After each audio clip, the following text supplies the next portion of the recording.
we are going to discuss IR important terminology. Important terminology in IR. While writing IR answers, you are expected to use specific terms and good terms and specific terms. Open your notes and take a middle page or last page. It will be very big notes, 6-7 pages, and after that you compile your own things. Every day after reading newspaper, add your own words.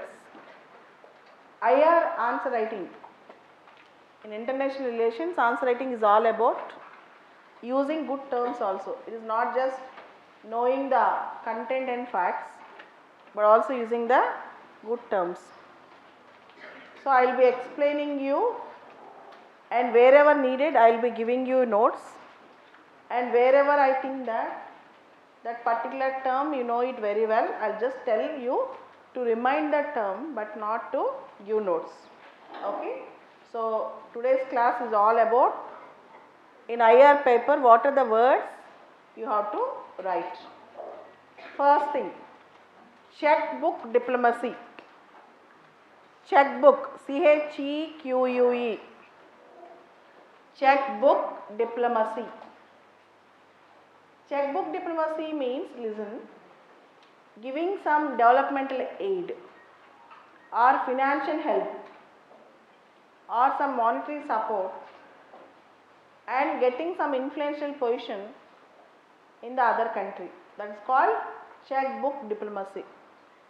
China is a very famous example for checkbook diplomacy, and you all know China is constructing infrastructural projects and other supports in the countries so that the other countries listen to the China. This is called checkbook diplomacy. Take down. Providing loan,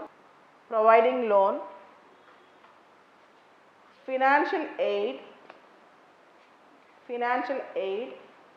or some monetary support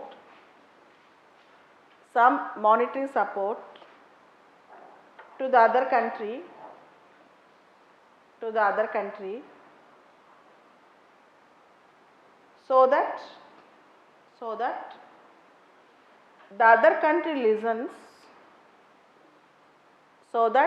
the other country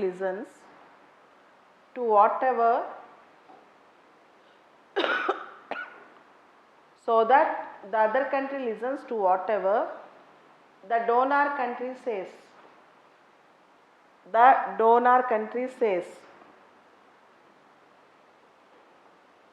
Full stop.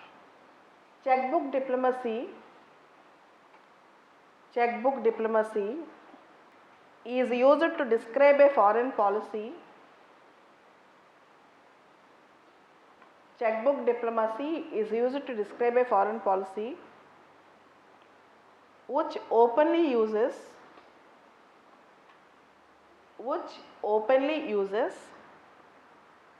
economic aid and investment methods.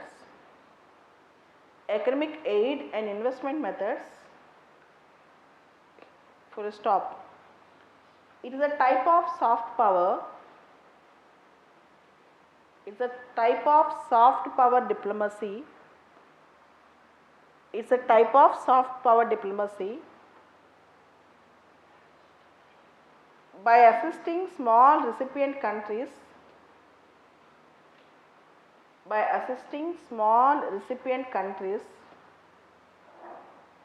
with various kinds of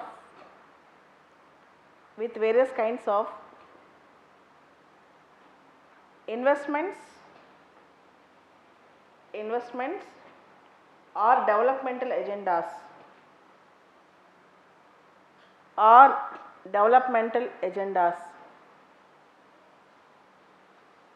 China is the best example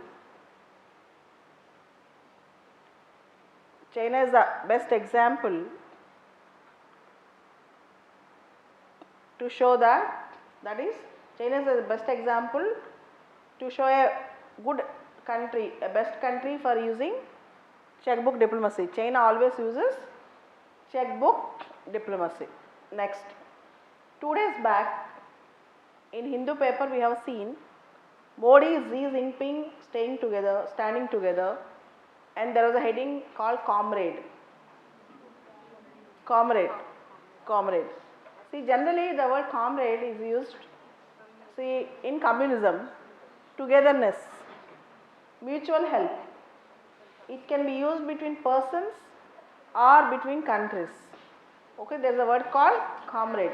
C-A-M-A-R-A-D-E-R-A-D-E, C-A-M-A-R-A-D-E-R-I-E.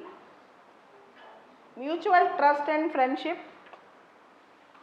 Mutual trust and friendship among people or countries. Mutual trust and friendship among people or countries who assist each other,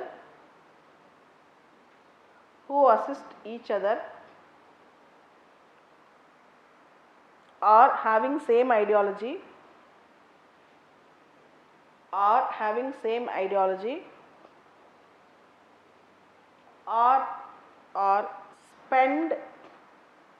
spend good time together.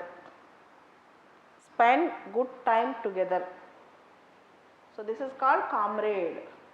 Next, bonhomie. B-O-N-H-O-M-I-E. There is a very good bonhomie between these two countries. Friendship. There is a very good bonhomie between these two countries and bonhomie. B-O-N-H-O-M-I-E. Bonhomie means friendship. Friendliness. Togetherness.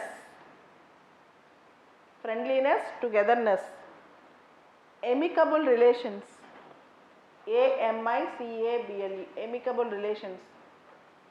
Cordial relations. Friendliness, togetherness, amicable relations, cordial relations. That is called bonhomie. Next, new term that is being used in the recent past, catch 22. C-A-T-C-H, catch 22. Catch 22 is a new term that is being used in the recent past. See, when there was a situation where there was a fix-up where a country cannot escape from the conflict. For example, recently I have read this catch 22 word. America is imposing cuts on the countries which make some deals with its enemy countries. India is having S-400 deal with Russia.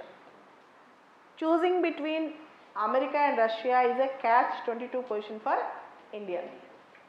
Okay, this is called, see, you are fixed up in a issue in which you cannot come out, you cannot escape. This is a catch 22 situation.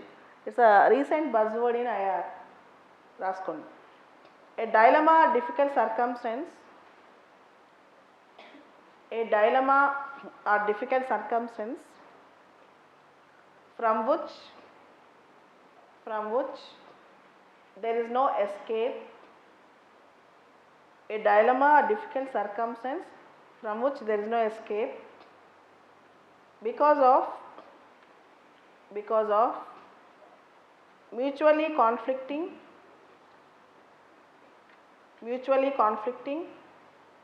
or dependent condition. Because of mutually conflicting or dependent condition. See, in the recent past we are also listening the word called informal summit. You have seen the recent informal summit in Mahabalipuram. The earlier informal summit is in Wuhan between India and China. And between India and Russia also we have informal summit at Sochi, S-O-C-H-I. In informal summit, it is like a confidence building measure. They will talk about mutually converging issues. Officially they won't sign any agreements. Informal summit is like an exchange and a confidence building measure. Officially they won't sign any agreements, but they won't speak about much about their past, but they will try to bring together their cultural soft power policies and try to be together. This is called, this is a informal meaning of informal summit. Okay, this is informal summit. Next, bandwagoning. BANDWAGONING.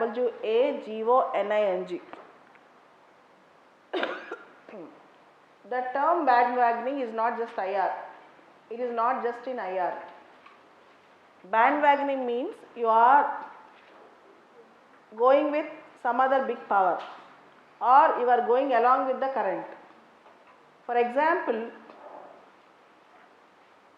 if India tries to be with America all the time, hypothetically I am speaking, you can use the word India is bandwagoning with America. See, when there is a big power, when small powers are a power, goes along with them and tries to make a very good friendship with them, tries to ally with them, try to persuade them, or try to get some protection from them, then all these things is called bandwagoning. Okay. See, generally the word bandwagoning is used in the concept of balance of power, which is sometimes considered as antithetical word to balance of power. So balance of power will get twisted, will get disturbed when there was a bandwagoning sometimes. So bandwagoning, BANDWAGONING. Bandwagoning in international relations, take down. Bandwagoning in international relations occurs when a state aligns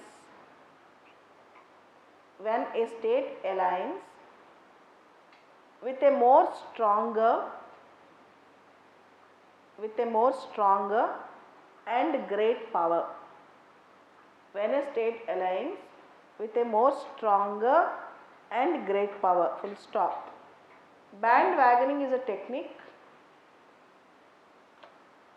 Bandwagoning is a technique sometimes used to disturb balance of power.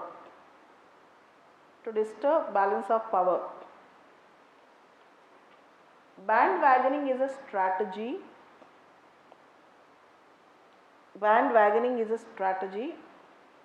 Employed by the states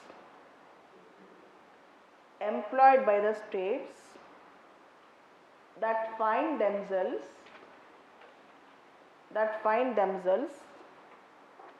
in a weak position or disadvantaged position.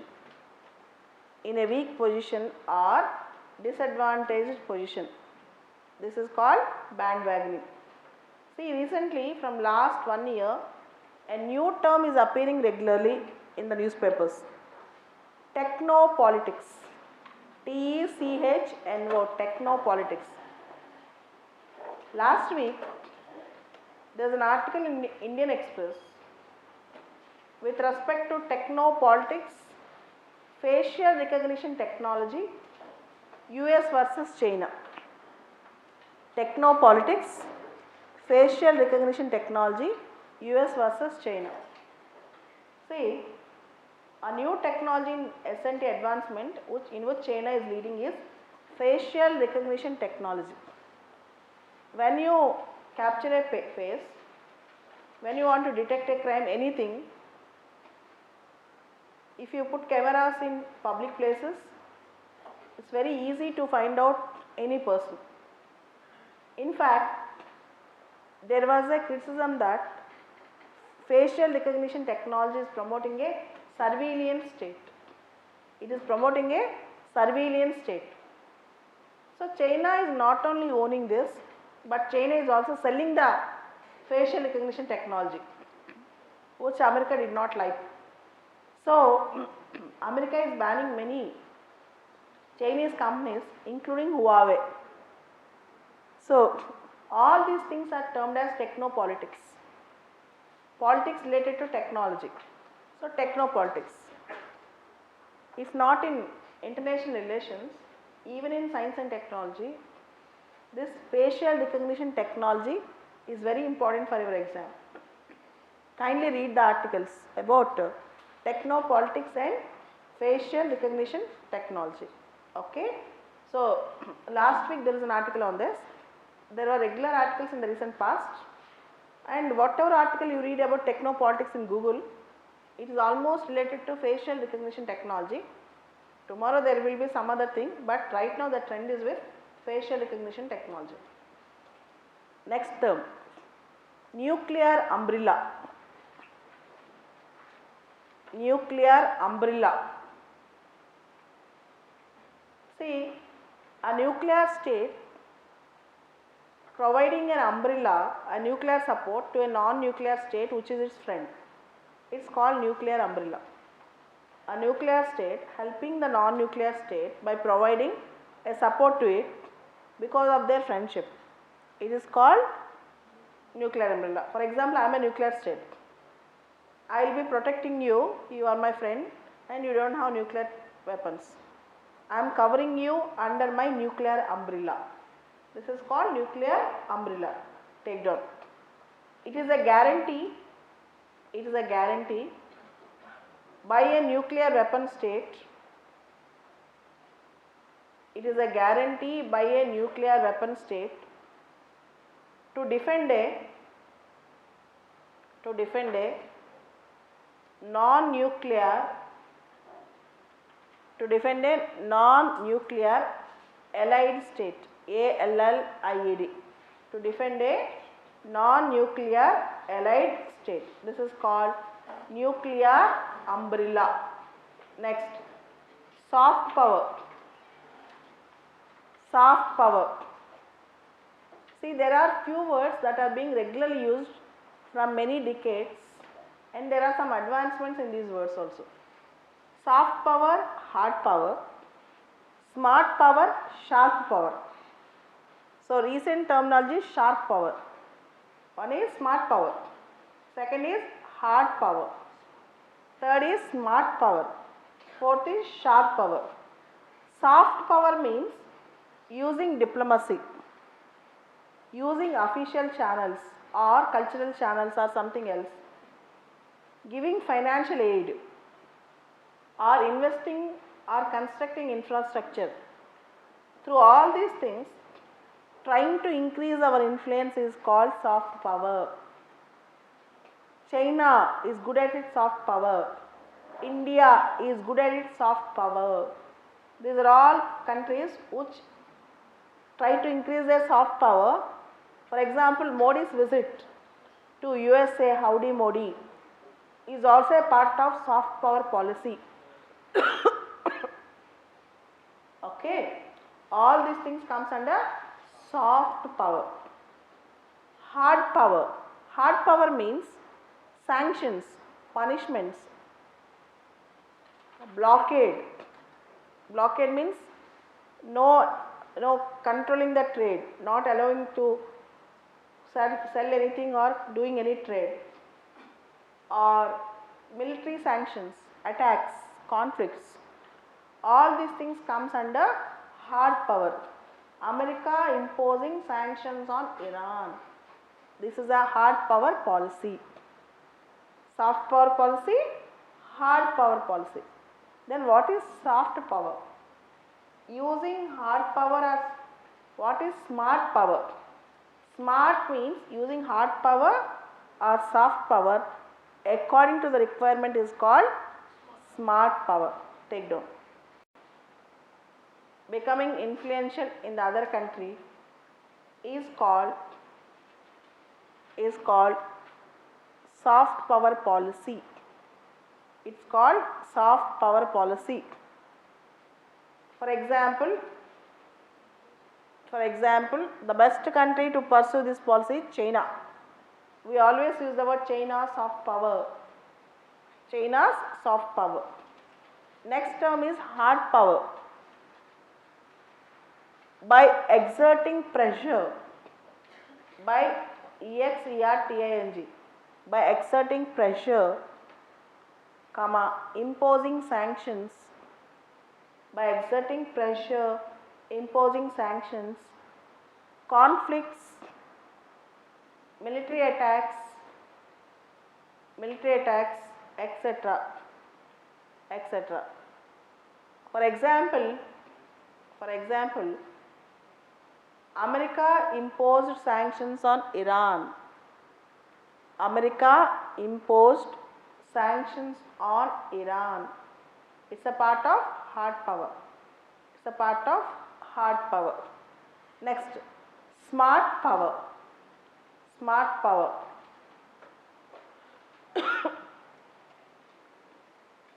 Smart power.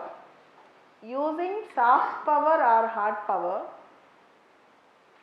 Using soft power or hard power according to the requirement. Using soft power or hard power according to the requirement is called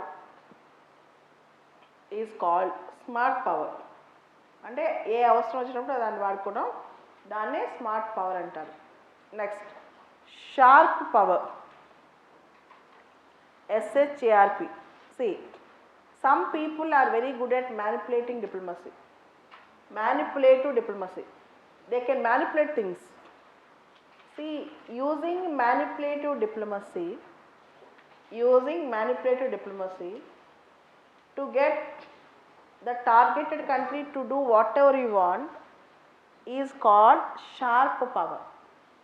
I am repeating, using manipulative diplomatic methods to influence the targeted country towards your goals is called sharp power. Take down. Influencing the targeted country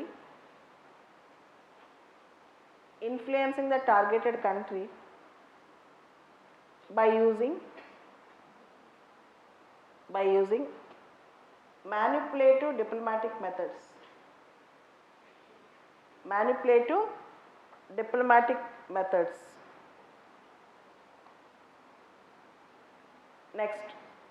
Next word, phony war. PHONEY. Phony war. PHONEY. Phony war. See, it's an official word to show that officially people and governments are in war, but actually they are not fighting.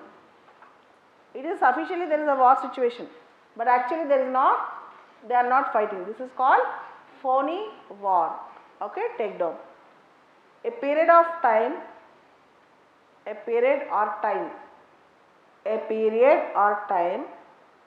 during which people or governments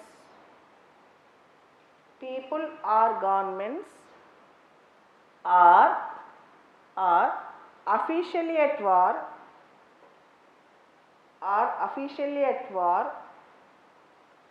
but are not in fact fighting.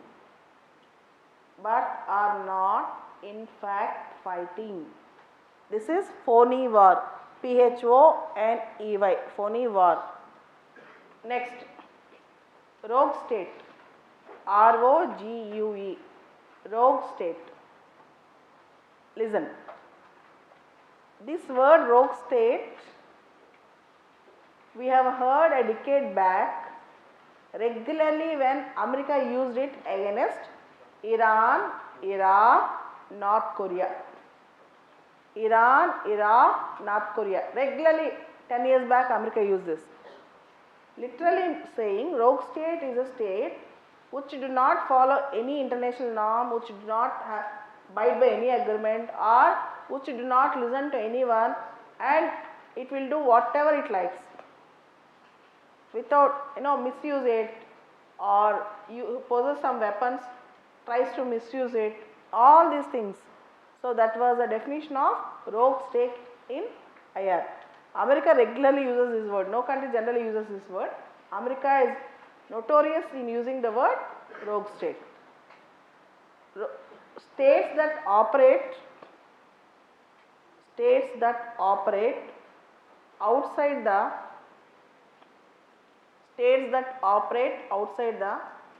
international framework,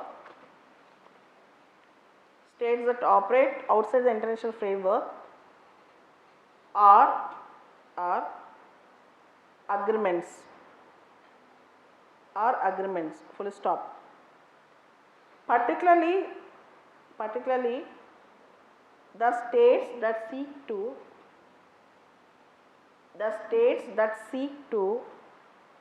acquire weapons,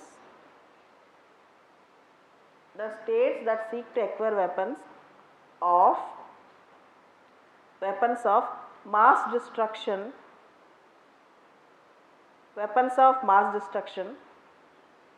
with the intention of misusing them,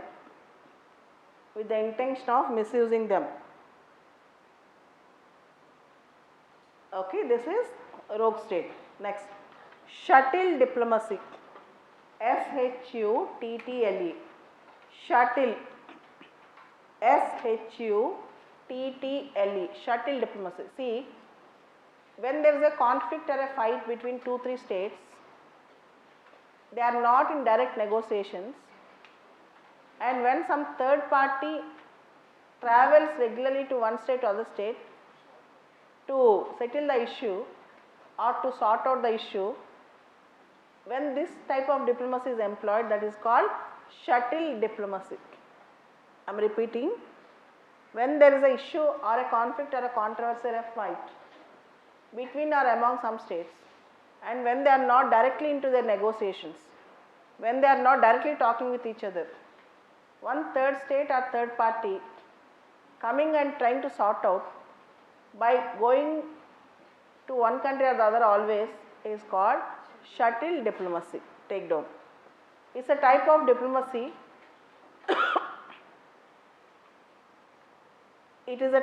diplomacy wherein which a third country or an outside party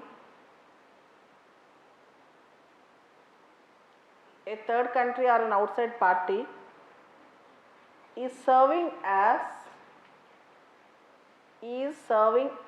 an intermediary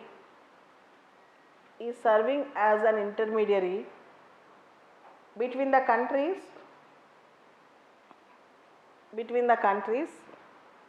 having a dispute.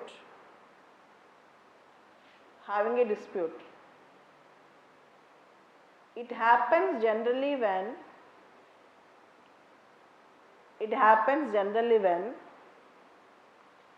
the conflicting countries or the fighting countries,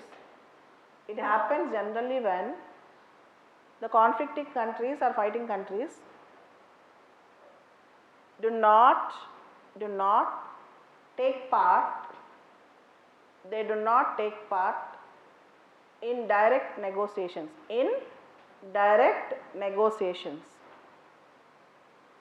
They do not take part in direct negotiations. That is called shuttle diplomacy. Next term, rapprochement.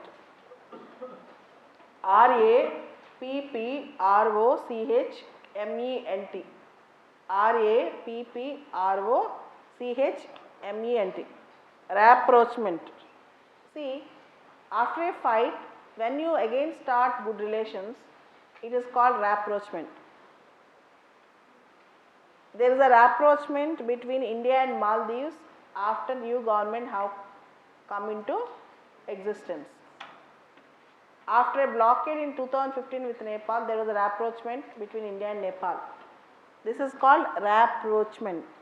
After a fight or a conflict, when you have good relations, that is called rapprochement. Rapprochement means resumption of, resumption, resumption, resumption of good relations. Rapprochement means resumption of good relations. After a conflict or irritation. After a conflict or irritation. Generally we use the terms like even after a lot of efforts there is no rapprochement between these two countries. Even after a lot of efforts there is no rapprochement between these two countries. Generally we use this word. Okay. Next, thaw, T-H-A-W, thaw.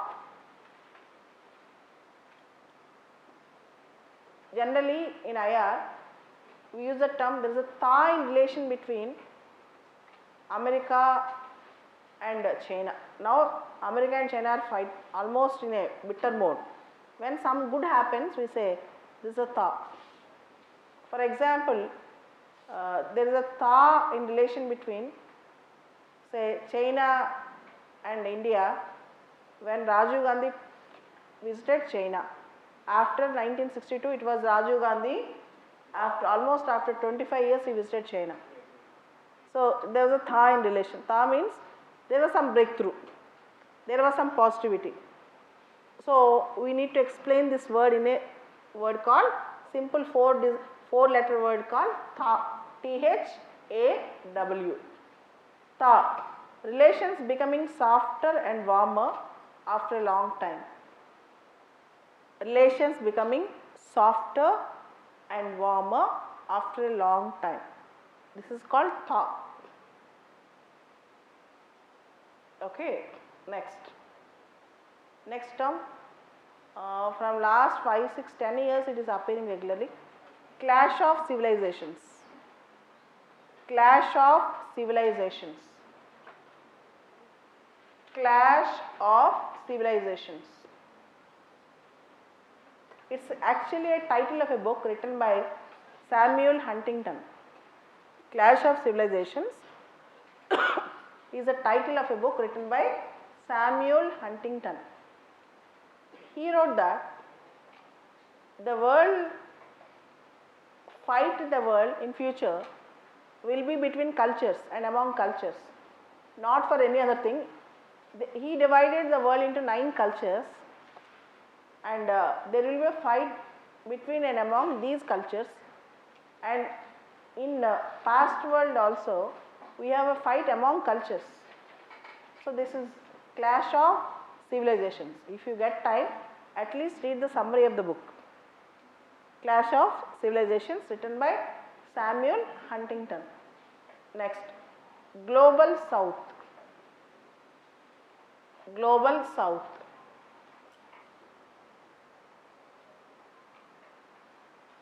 There are certain words which are very regular in international relations. Global North, Global South. Global North is a word which we generally use to represent developed world. Generally, the countries which are in the northern hemisphere, they were rich. Generally, it is a generalized statement. The countries which are in the southern hemisphere are poor or developing. So Global North is a word generally we use to represent that developed world, and Global South is the word which is generally we use to represent the poor and developing world, underdeveloped or developing world. In the same way, we generally use 3 terms: first world, second world, third world. First world is capitalist countries, America and its friends. Second world is Russia and its friends, communist countries. Third world is the emerging countries, recently independent countries and poor countries.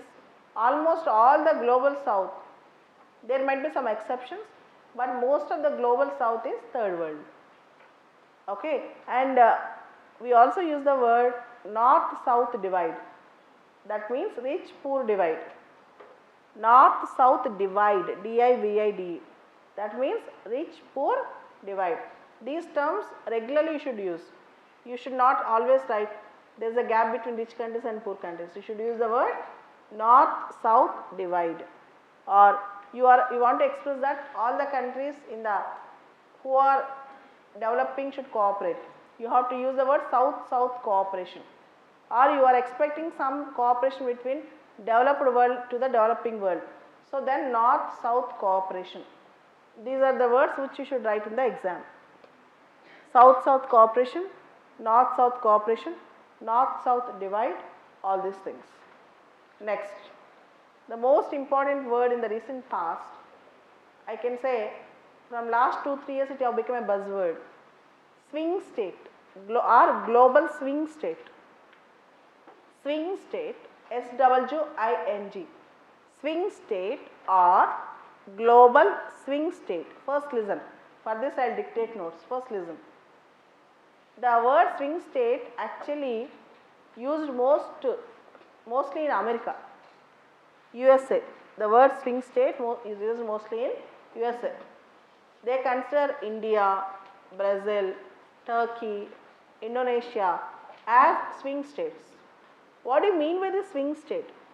The state which is becoming increasingly powerful in economic sense. For example, India is targeting $5 trillion economy by 2024. India geopolitically is in the strategic position. On the one side Middle East, on the other side Eastern world, and India's strategic position. And most importantly, very active in regionally and global affairs. Very active in the regional affairs and global affairs. So these states are called swing states or global swing states. Okay. The states which have good economies, stable governments. For example, in India we have a very stable democracy and very good location, and also active in foreign policy, active in regional or international issues. This is called swing state or global swing state. America used this word swing state for India, Brazil, Indonesia and Turkey. Write it down. Global swing states are nations. Global swing states are nations that possess large and growing economies,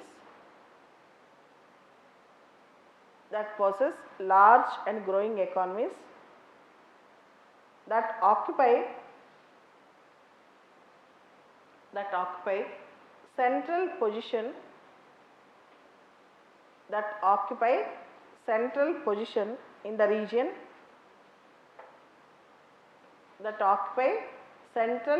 in the region, and embrace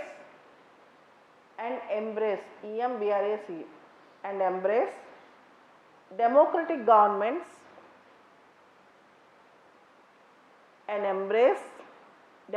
governments at home.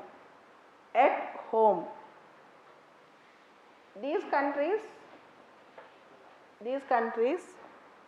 are active in regional and global level.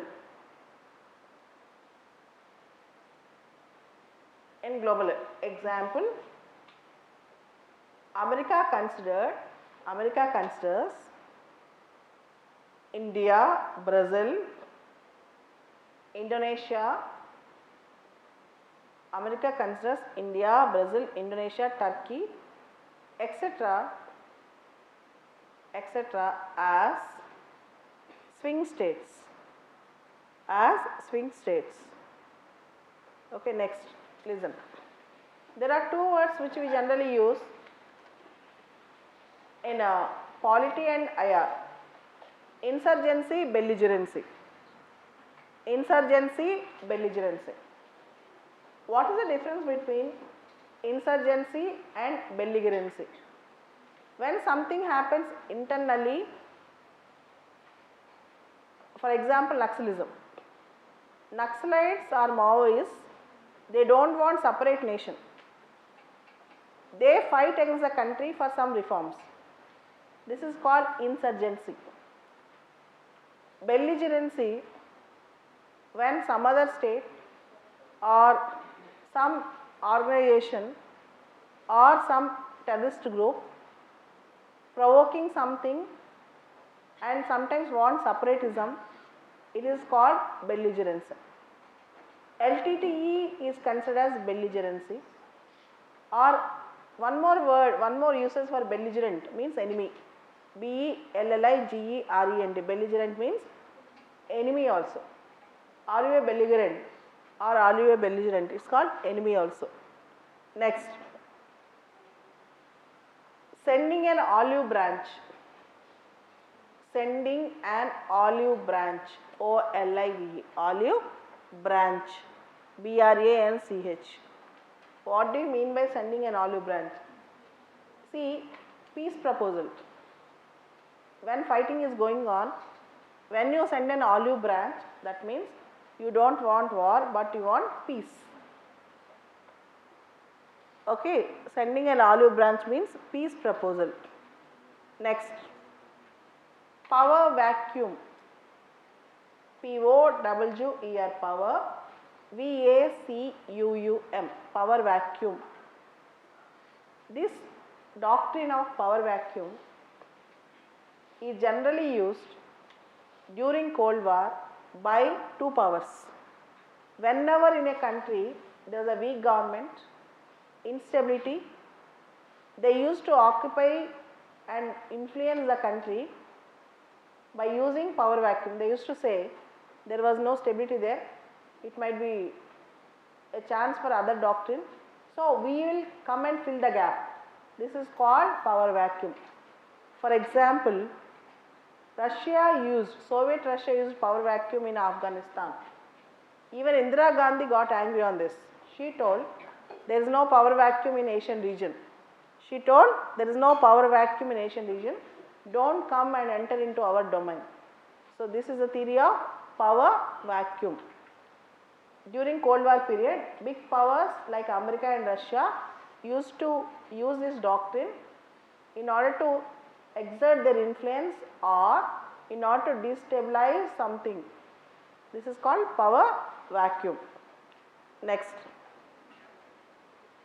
gunboat diplomacy, GUN, gun BOAT, gunboat diplomacy. What is this gunboat diplomacy? See, creating a deterrence or fear or threat and making the other country to do whatever you want is called gunboat diplomacy. Creating a fear or threat or deterrence and making the other country to follow your words, to follow your dictum, it is called gunboat diplomacy. Okay, America is very famous to use gunboat diplomacy. Next, what is the difference between ambassador and high commissioner? Ambassador and high commissioner. Generally we have diplomats. For some countries we will send ambassador. For example, Indian ambassador to America or Indian high commissioner to Australia. Indian ambassador to America, Indian high commissioner to Australia. Why we use two different terms? From a Commonwealth country to other Commonwealth country, if you send a diplomat, he is called high commissioner. For non-Commonwealth countries, it is called ambassadors.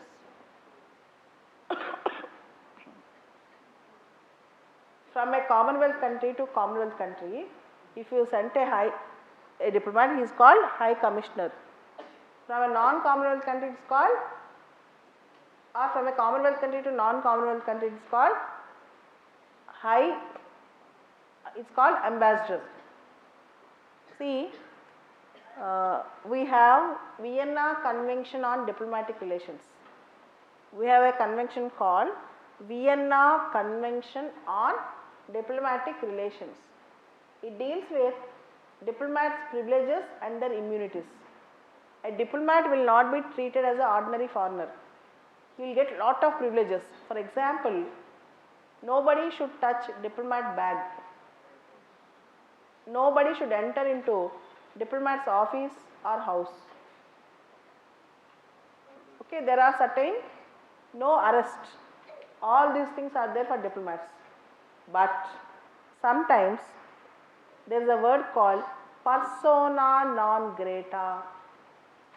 Persona, persona, non, grata, persona non grata, very important word in diplomacy. See, generally the country which sends a diplomat is called a guest country. The country which allows a diplomat is called a host country. Host should treat the guest well. If you humiliate a diplomat, it means you are humiliating a country. If you humiliate a diplomat, it means you are humiliating a country. So, generally host country will treat the diplomats in a very proper way, but sometimes the host country can give persona non grata to the guest country's diplomat. What does it mean? It means after a reasonable time, you won't get any diplomatic immunities or privileges in our country. You will be treated as an ordinary foreigner. For this to happen, there might be a very big reason. Might be that diplomat have conducted very badly, or some type of big abuse, or sometimes there is a war between the guest country and the host country. In such scenarios, persona non grata sometimes will be given. This is called persona non grata, grata. The word is for diplomats. Next, quantum jump. Quantum jump, QUANTUM, quantum, JUMP, jump. The relations have suddenly had a quantum jump, means if suddenly something big happens between two countries in a positive way, then we use the word quantum jump.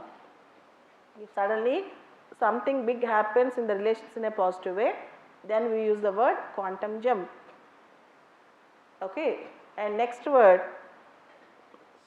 steeped solo. STEEPED, steeped, SOLOW, steeped solo. So you have come down, or the relations are at nadir, NADIR, solo, nadir, NADIR, nadir, NADIR, solo, or the relations have plummeted, come down, nadir, they are at their low, or relations have come down, plummeted, all these things. Our relations are freezed, they are freezed. Next, breakthrough or detente, DETENTE. See, after a long gap of turbulence, after a long gap of conflict, when something positive happens, we call it as detente. During Cold War, in between America and Soviet Russia have come together and signed SALT treaty. That means there was a breakthrough, there was a detente. See, after a long bitter conflict, when two countries have come together, that is called detente, DETENTE, or breakthrough. That is called detente or breakthrough. Next, status quo, STATUS, status, QUO. Status quo means as it is, no change. Stand still, same. Status quo, stand still, same, as it is, no change. Next, breaking the ice. See, after long fight, China called other countries like India for ping pong game. Mao tried to break the ice through ping pong diplomacy. This is called breaking the ice. When the relations have become very much freezed, somebody has to break something. Somebody has to do some positivity. This is called breaking the ice. Next,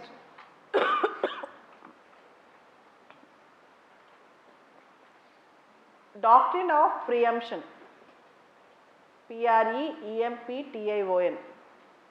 Doctrine of preemption. It means holding the right to first strike. I can attack before you attack me. I can attack you before you attack me. This is called preemptive strike or preemption. This is called preemptive strike or preemption.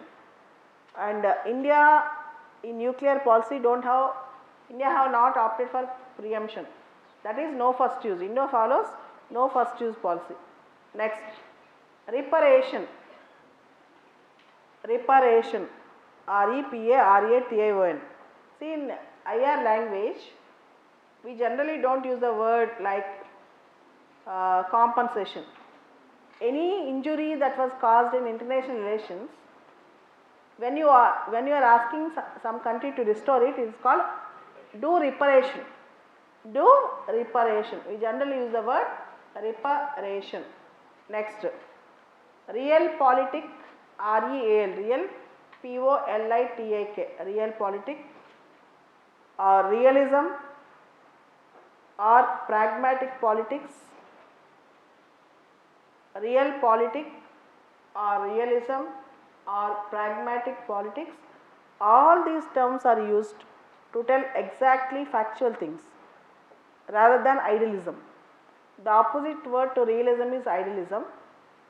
So, strictly we should not say opposite, but generally we use two different connotations. One is realism, second is idealism, and realism means exactly what it is. Next, generally in IR also, in IR articles, you will be finding mandala theory or Kautilya's mandala theory, which you know very well. Friend's friend is a friend, enemy's enemy is a friend, enemy's friend is an enemy. All these things you know. Kautilya's mandala theory or Rajamandala theory is very famous in IR. Okay, and you all know mandala theory have 12 kingdoms. It visualizes 12 kingdoms. The main king is Vijigishu. Next, balance of power. See, generally trying to maintain some balance between two countries or groups of countries or between many countries is called BOP. As we have discussed, through shifting alliances and countervailing pressures, no one power or group of powers will be allowed to grow very strong so as to question the security of the rest. BOP, balance of power. It can happen between two countries or two powers or many countries, and it might be regional, local or international. It can be anything. This is called balance of power. And generally for balance of power we also use one more word to oppose it. Preponderance of power means one country or one group getting more powerful than others. One country or one group becoming more powerful than others. This is called preponderance. Preponderance of power. Balance of power, preponderance of power.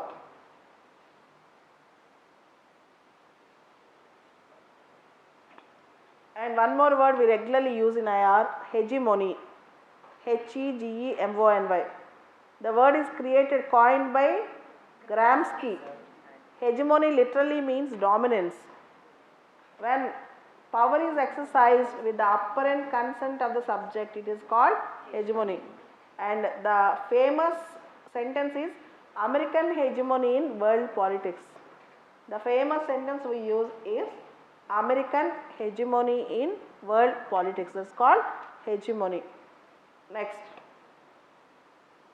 mutually assured destruction, MAD. Mutually assured destruction, that is MAD. In the recent past, this word is also being used as mutually assured deterrence. Mutually assured destruction, in the recent past, mutually assured deterrence. Listen, see, when I have a nuclear weapon, when you have a nuclear weapon, I can destroy you, you can destroy me. When we both go for a war, surely we will both get destroyed.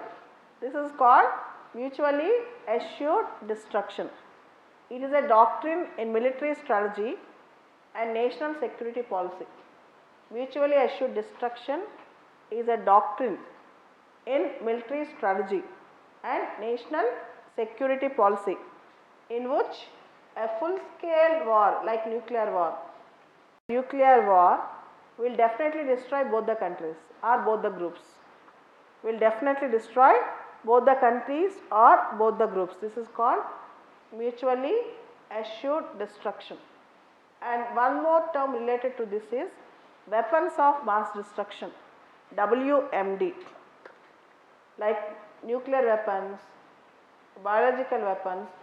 See, traditional weapons can kill few people, but nuclear weapons can kill many. Weapons of mass destruction. For example, America attacked Iraq saying that Iraq possesses weapons of mass destruction. WMD, weapons of mass destruction. Next, deterrence, DETERRANCE. This word is used to tell that in IR we should maintain a deterrence. That means to create some fear in the minds of enemy. In the minds of our enemies we should create some fear. That means the enemy country should deter to attack us. Our strength should be in such a way that India have created, for example, BrahMos to deter the enemies. This is called deterrence. DETERRANCE, deterrence. Next, zero sum game. Zero sum game. There is a word zero sum game, win-win situation, variable sum game, etc.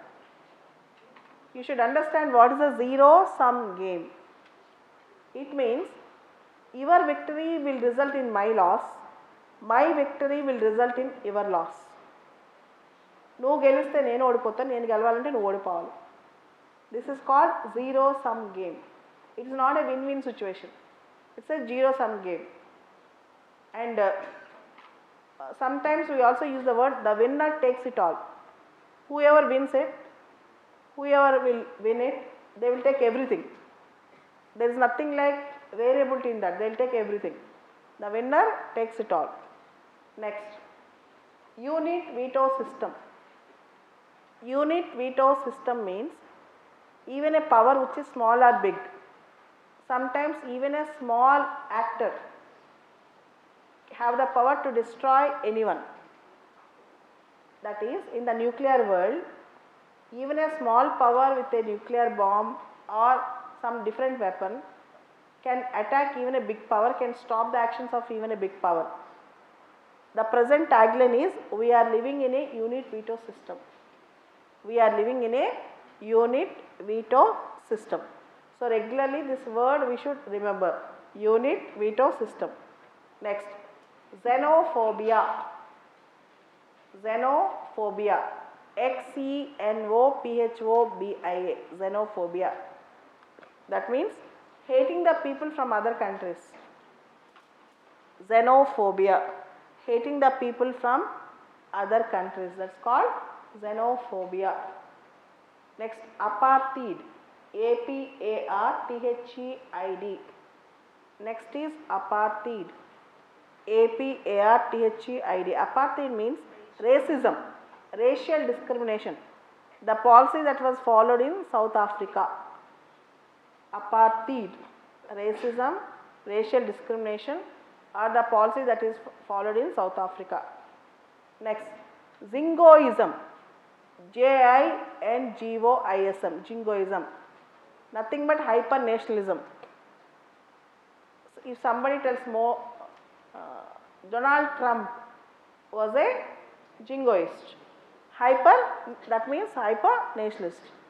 So don't take literally, I am just giving an example. I don't mean it. Okay, you can take any meaning from it. Donald Trump was a jingoist, hyper nationalist. Next, anti-Semitism, ANTI, anti, SEMITISM. The policy that was followed by Hitler against Jews. Anti-Semitism is a policy that was followed by Nazi Germany against Jews. That's called anti-Semitism. So there are some words relating to that. Extermination, killing the race. Exterminating the Jews, killing the entire Jewish race. Or they have used one more word called final solution. Holocaust. All these words generally are related to Nazi Germany's policies against Jews. Holocaust, final solution, anti-Semitism, extermination generally is used anywhere, general word. Next word. Already you know this, beggar thy neighbor. Beggar thy neighbor. B-E-G-G-A-R, beggar, T-H-Y, thigh, N-E-I-G-H-B-O-U-R. See, when China devalues its currency, its goods becomes very cheap. When Chinese goods become very cheap, automatically Chinese goods will have a demand, the neighboring countries' goods will have less demand. Slowly neighboring countries' trade will get affected. This is called making the neighboring countries paupers. Beggar thy neighbor. Understood? When the country's currency value comes down, the country's goods value will also come down. They will become cheap. Then the country's exports will increase and the neighboring countries' exports will get decreased. Automatically neighbor countries will become beggars. This is called beggar thy neighbor. And there is one more word called comparative advantage. See, when you get very good natural resource or human resource, you can produce a good in a cheaper cost. And when, for example, X a country can produce a particular good for 10 rupees, but Y a country with lot of natural resources related to it can produce the good only for 5 rupees. It is better for the X to purchase the good rather than to manufacture it. That is called goods of comparative advantage. One more word coined by Adam Smith, invisible hand. One more word coined by Adam Smith, invisible hand. What is this invisible hand? It means encourage the entrepreneur, encourage the capitalist. When he does some business, directly or indirectly, it is going to help many people. Might be employment, might be consumption, might be creating an ecosystem, anything. So this is called invisible hand.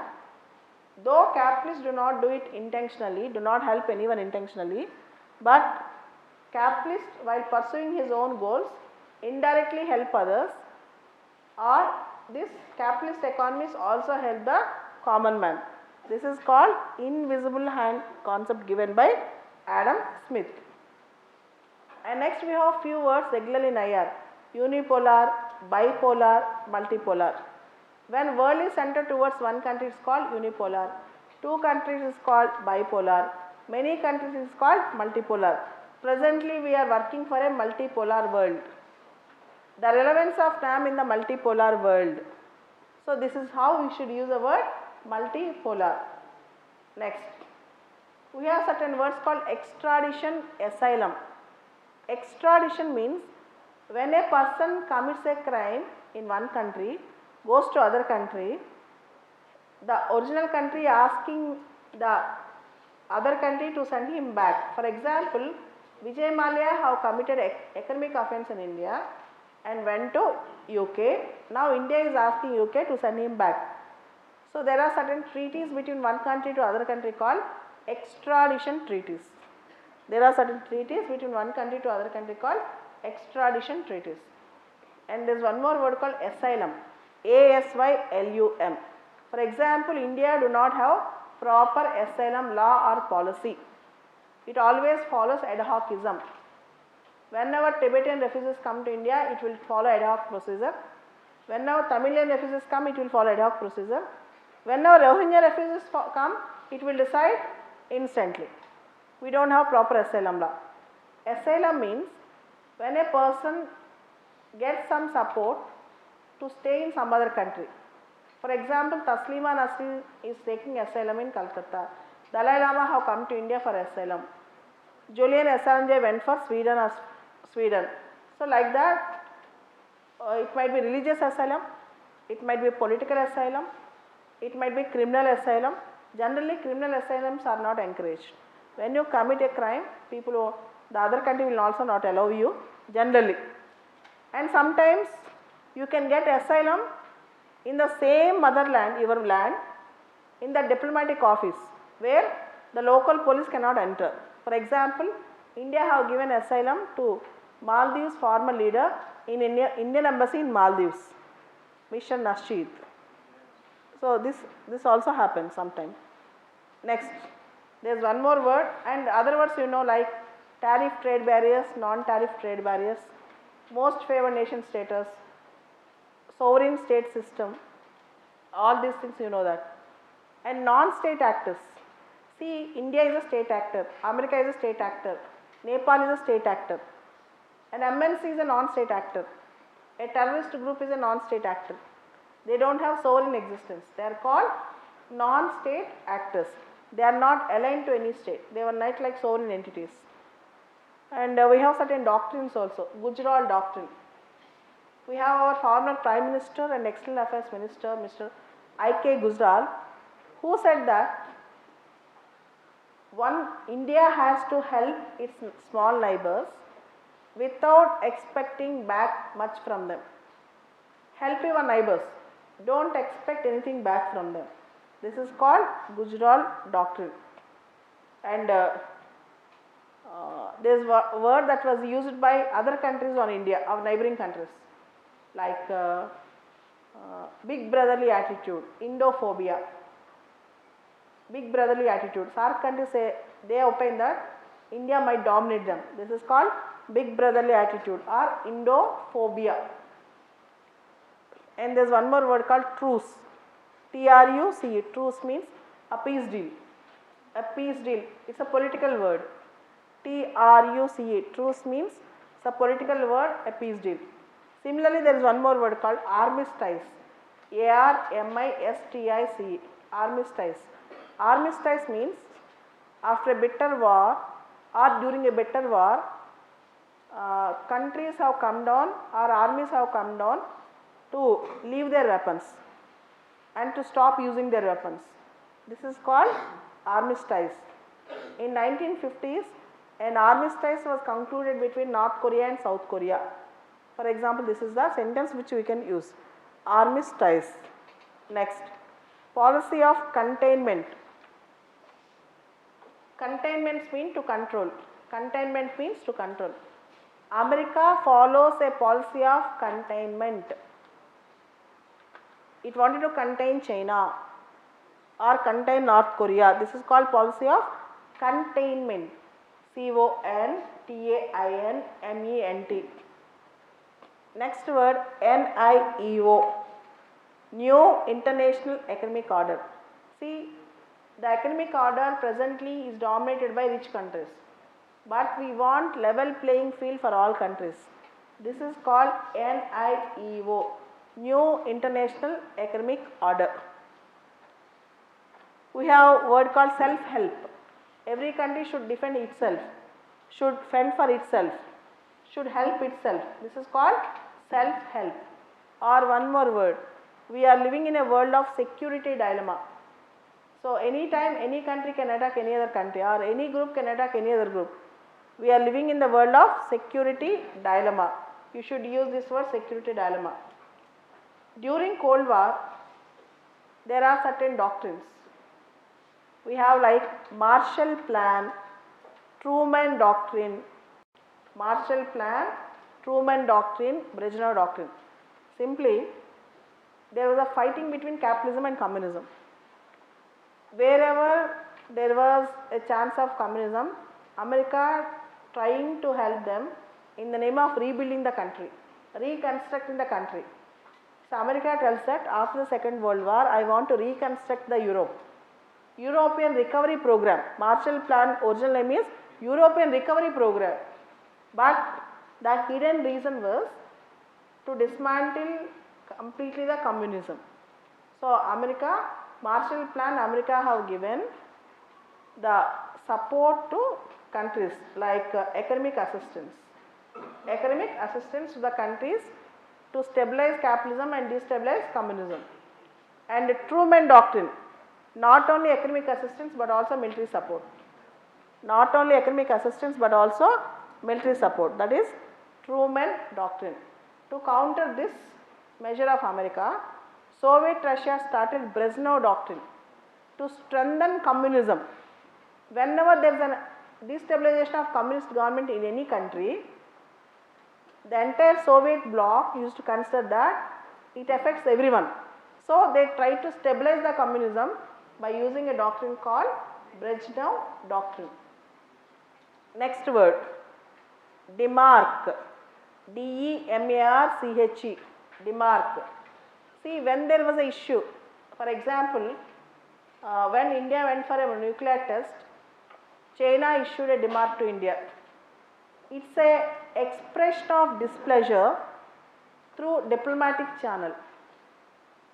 Demarche is like a notice or a letter telling that I am not happy with the activity, I want answer for this or something like that.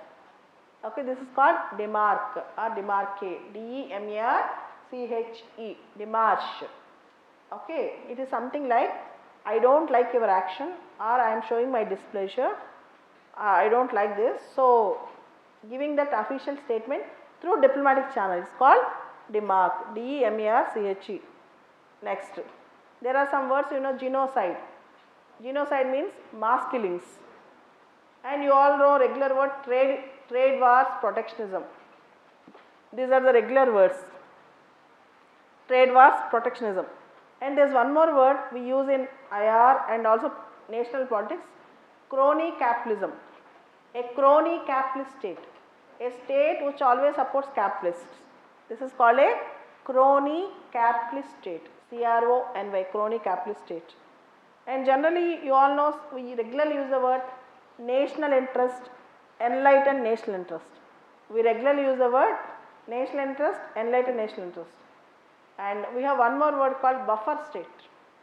Buffer state, for example, during Doklam issue, Bhutan have become a buffer state between two neighbors, big neighbors, two contrasting or conflicting countries, one small country acting like a buffer so that the problem will not escalate or so that the war will not escalate is called a buffer state.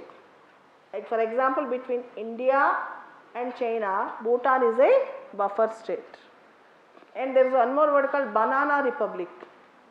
See, the word banana republic have come from this North American states like Guatemala, Honduras, El Salvador, in these countries. Basically, banana republics are the small countries whose economies are very weak because they depend on only one product or one mineral. Small products are small minerals like bananas. Banana republics are also being used to explain the small countries with weak economies. They are called banana republics. Likewise, there are various words in IR. All these words you should list out, and whatever the new word appears in the newspaper, find it out and write it down and collect your own words, and your IR answers in international relations will be enriched if you use these words, better words in the exam paper. Okay.